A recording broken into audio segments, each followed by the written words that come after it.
So Joao Felix has obviously been linked with Manchester United quite heavily, and so I'm going to be analysing him both stylistically and statistically, coming to a conclusion on how good he is, what type of role he would play in Ten Hag's system, and the past Real Madrid and Barcelona playmakers that Joao Felix does remind me of. But before I go any further, let me tell you about the sponsor of today's video, Private Internet Access. Private Internet Access hides your IP address and encrypts your internet connection. It works with all major streaming services, including BBC iPlayer and ITV, from wherever you are in the world. I'm currently in Spain and so I cannot watch those channels. However, with Private Internet Access, I can with the click of a button, setting my location to the UK, from where I can then watch the World Cup matches completely for free with perfect quality. And so Private Internet Access has become essential for me during this World Cup. Private Internet Access is offering Atlantis Football subscribers 4 extra months completely free when you sign up for a 2-year deal. That's 4 completely free extra months on a 2-year deal, so even after the World Cup you can still enjoy all the benefits that come with Private Internet Access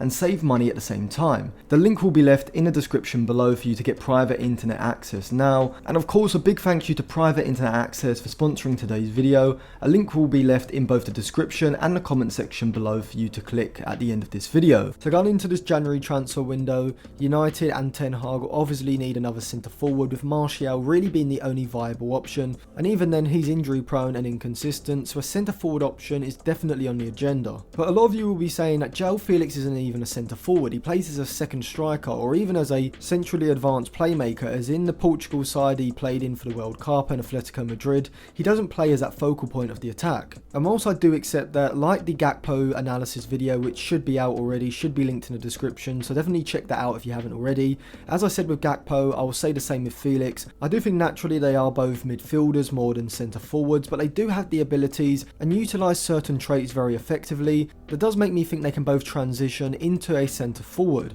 becoming more of a false 9 trequartista type of centre forward than a natural centre forward, but I do think it would be a role that would suit Ten Hag's system. As in Ajax 2018-2019 side, we did see Ten Hag deploy Dusan Tadic as kind of a false 9, a player that was given freedom to drop off from the forward line and play almost as an attacking midfielder at times in the possession phase. And if you do watch clips of Dusan Tadic from that Ajax season, as well as looking at clips of Joao Felix throughout the last few seasons, you can see similarities, and you can see how I could look at Joao Felix and see how he could play the same sort of role that Dusan Tadic played for Ten Hag's Ajax side. And that's because, like Tadic, Joao Felix is very good in congested central areas, having an exceptional one-touch interplay with his quick flicks and quick passes, making a massive difference in terms of linking the attack and helping your side progress the ball into the final third. Joao Felix is definitely one of the most aesthetically pleasing players to watch in world football at the moment. He's a fantastic close control dribbler, as well as being balanced perfectly, which enables him to elegantly float past opposition defenders, even in the most congested of areas. He actually does look like he's developed a lot physically since his time at Benfica, now being a player who has that burst of acceleration, accompanied with that power and strength that he didn't used to have. And so now we often see Joao Felix receive the ball maybe in the middle third, turn and drive the ball into the final third. Something that could be of huge value to Ten Hag at Manchester United, particularly when they're looking to break down deep, compact defensive units. And we can see this dribbling ability, as when compared against every other forward in Europe's top 8 leagues, he ranks in the 87th percentile. And his ball progressing isn't solely limited to his dribbling, he can also do so via his forward passing as well. He ranks around the 90th percentile for both his passes into the final third and for his passes into the penalty area. And he also ranks around the 80th percentile for both his expected assist rate and his XG assisted rate. And this really highlights Joao Felix's creative ability in the final third, being able to progress the ball into dangerous areas and actually create high quality chances himself. He, like Bruno Fernandes, is excellent at receiving the ball between the lines and finding well weighted through balls, looking for runners from out wide, and so he'd work exceptionally well with the likes of Rashford and Antony, who do like to make those diagonal runs in between fullback and centre back. And so whereas Cristiano Ronaldo was definitely more of a poacher and Anthony Martial more of a deeper line forward, Joao Felix would be very much more of a false 9 trequartista type of centre forward. I will come on to how Joao Felix will fit into the United side from a tactical point of view, but let's first analyse one of the more underrated aspects of Joao Felix's game, and that is his goal scoring. In his last season at Benfica, which was 2018-2019, he did actually score 15 goals in 26 league matches, as well as 3 goals in 6 Europa League games as well that season. And so when he made the big move to Atletico Madrid, he certainly wasn't seen as a sole sole creative player. He had the goal scoring aspect to his game, which probably made him so valuable, being a centre forward who could create as well as score. But during his 3 and a bit seasons at Atletico Madrid, he hasn't scored more than 8 goals in La Liga. Although last season he did hit 8 goals in just 24 games, giving him 1 goal every 3 games, which is a pretty decent record, but it's still some way from being at that elite level. And once we delve into his goal scoring metrics in his FBref report, you'll see that it's more down to the system that he's in Diego Simeone's Atletico Madrid, rather than solely down to his lack of goal scoring ability. We can see here that he ranks in just the 45th percentile for his non-penalty XG with just 0.35 per 90, and just the 35th percentile for his non-penalty XG per shot, meaning that Felix at Atletico Madrid isn't able to get the same sort of high-level goal-scoring opportunities that he maybe would get at other top clubs, and when he does get a shooting opportunity, the goal-scoring probability of that chance is very low. And if you just watch Diego Simeone's Atletico Madrid, it becomes even more obvious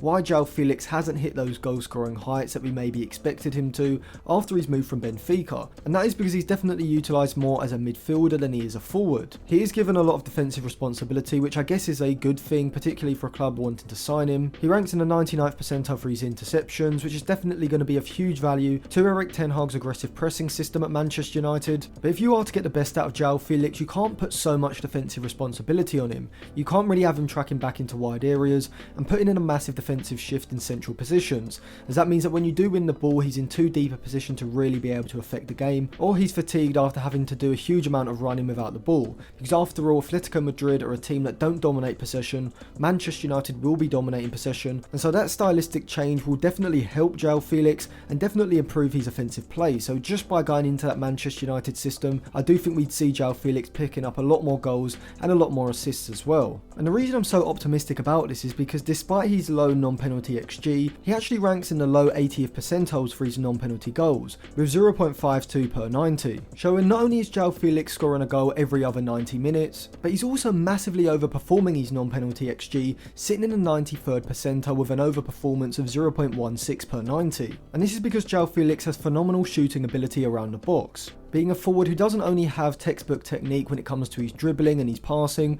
but also when it comes to his shooting, getting his technique spot on, enabling him to either place the ball with precision into the corner past the keeper, or being able to drive the ball with either foot with a sensational amount of power, hard and low, no backlift, and he is definitely a threat when he gets into these shooting positions around the box. And so I would categorise Joao Felix as a 9.5 really. He's not really a number 10, as number 10s don't really have the goal scoring and the shooting ability that Joao Felix has, but Joao Felix isn't a number 9 either, as he adds so much more than just scoring goals. He's not a player who's going to sit high up the pitch and look to make runs in behind the back line, and he's not going to be a player that holds an optimal position in the box looking for goal scoring opportunities. He's a much more fluid player, a player capable of dropping deep and playing as an attacking midfielder, as an advanced playmaker when his side need him to break down the opposition, and so he does need a player ahead of him to make those penetrating runs. And that is why so far in Joao Felix's short career, when he has been used, he's been used behind a main central striker in Benfica's 4-2-3-1 and Diego Simeone's 4-4-2 at Atletico Madrid,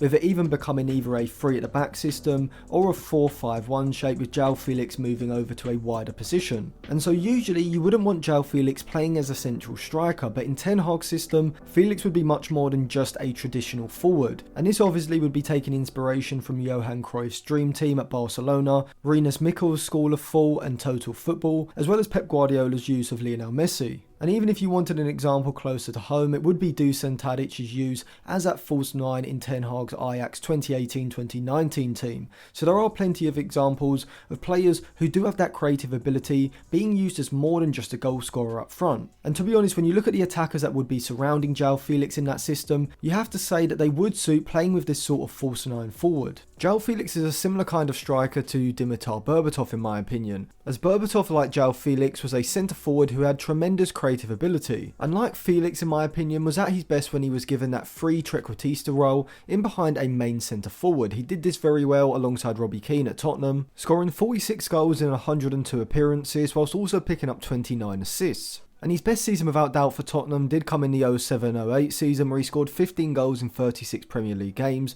whilst also picking up 23 goals in 52 total appearances, alongside 14 assists in all competitions. And whilst Berbatov's goal scoring and goal creating output did stagnate during his first 2 seasons at United, having to compete with the likes of Carlos Tevez, Cristiano Ronaldo and Wayne Rooney for starting spots, but it was in 2010-2011 when Dimitar Berbatov would really come into his prime. Berbatov would start in a front 2 alongside Wayne Rooney in a traditional 4-4-2 shape, but Berbatov was given the freedom to drop deep and roam, helping to link the attack in deep positions and really being a creator alongside a goal scorer when in the final third as well. But it was in this role where Berbatov would hit new goal scoring heights, cracking 20 goals in 32 Premier League appearances, the only season of his career in the Premier League that he was able to do this, and this season had a number of iconic Berbatov performances, including his tremendous hat-trick, which included a bicycle kick against Liverpool in a 3-2 victory at Old Trafford, as well as the 5 goals he scored against Blackburn in a 7-1 victory, which included one of the best team goals you'll ever see. Berbatov plays a double 1-2 with Evra, the ball gets played back inside, into the middle of the pitch, and Berbatov, like a prime playmaker with the outside of his boot, switches the ball out to Nani, and then carries on his run, making a late run into the box, and Nani finds him, and the finish is fantastic, and that was probably the best goal of the 5, and really exemplified how a trequartista can be used, a player that can be involved in all aspects of the build-up, from inside his own half, linking the play and progressing the ball past the opposition's press, before progressing the ball into the final third with a fantastic range of passing, before then carrying on his run to become a goal-scoring threat in the final third. And it's all of these attributes that Joao Felix could use if he was used in this similar trequartista role, and I think Felix has all the attributes to do it to a very high level, and I would put him into a similar category as Dimitar Berbatov, as well as Dennis Bergkamp, Roberto Baggio and Francesco Totti, who were players who were always considered strikers first, but also had that creativity of attacking midfielders, being a hybrid between the two and what I would call a 9.5, not quite a number 10, as they still like to remain fairly high up the pitch to get into goal scoring positions, but they weren't really traditional number 9s either, as even though they did have the goal scoring ability of number 9s in some areas, they were at their best when they were given the freedom to drop off and roam, playing almost as another attacking midfielder, and that's why a number of these would suit the role of a false 9 or a trequartista,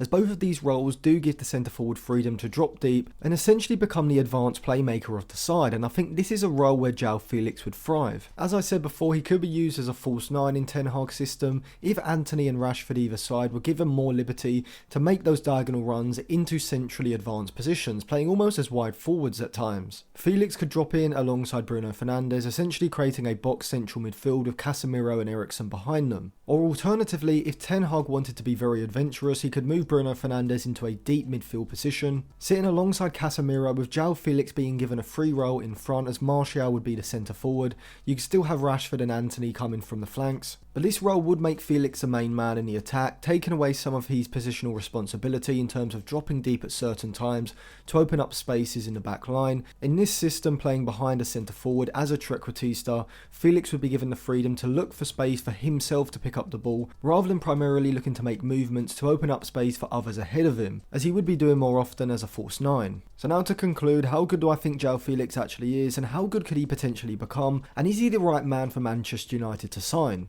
Now, I genuinely think that Joao Felix is a generational talent, and I don't throw around that phrase too often. He's definitely not showing top level output, but you have to factor in that he's playing for Diego Simeone's Atletico Madrid, who seem to do an excellent job of nullifying any sort of attacking talent they have in their squad. He's potentially one of the most complete centre forwards in world football, and I definitely think he suits playing in that false 9 trequartista role, as not only is he a fantastic ball progressor with his dribbling and his interplay, has the ability to be a chance creator in the final third, but he can also score them himself. And so I do think in maybe 3 or 4 years we could be talking about Joao Felix as potentially one of the most complete centre forwards in world football, and that's why I definitely think he's worth the reported 85 to 90 million pound price tag that Atletico Madrid are putting on his head. But is he the right signing for Ten Hag's Manchester United? I'd have to say yes and no, as it really depends on who else is brought in and how Joao Felix would be used in this system. I think he could definitely be used as a false 9 though. Ten Hag would have to slightly tweak his system and definitely move away from using wingers that hold their width in the final third to wide players who do look to make those inside forward runs, which I definitely think that both Rashford and Antony are capable capable of doing. Or alternatively, if United were also to bring in another centre forward,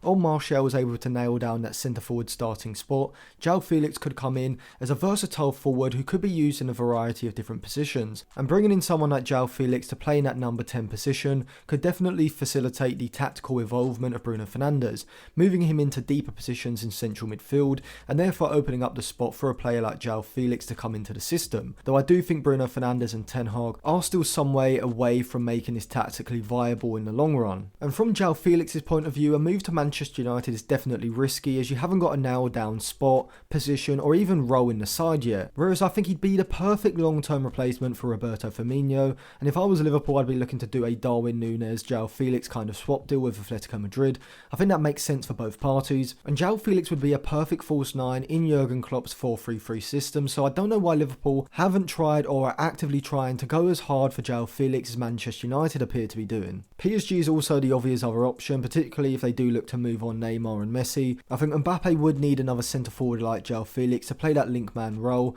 so I definitely think a Joao Felix Mbappe front two does look very good for PSG, and so that's why I would be thrilled if Manchester United were to bring in Joao Felix. I would probably maybe prefer Cody Gakpo, but I would also like Joao Felix as well, and I definitely think they could both be utilised in the squad. However, if I had to come to a definitive answer, I would only like Joao Felix if United were to bring in another centre forward as well, as I definitely think I would prefer either Cody Gakpo or Victor Osimhen in that centre forward position. So thank you for watching. If you enjoyed the video, remember to give it a like, subscribe to the channel and click the bell so you do get notified when my videos come out. Put your thoughts on Joao Felix in the comment section below, and check out some of my other videos which will be linked in the description as well.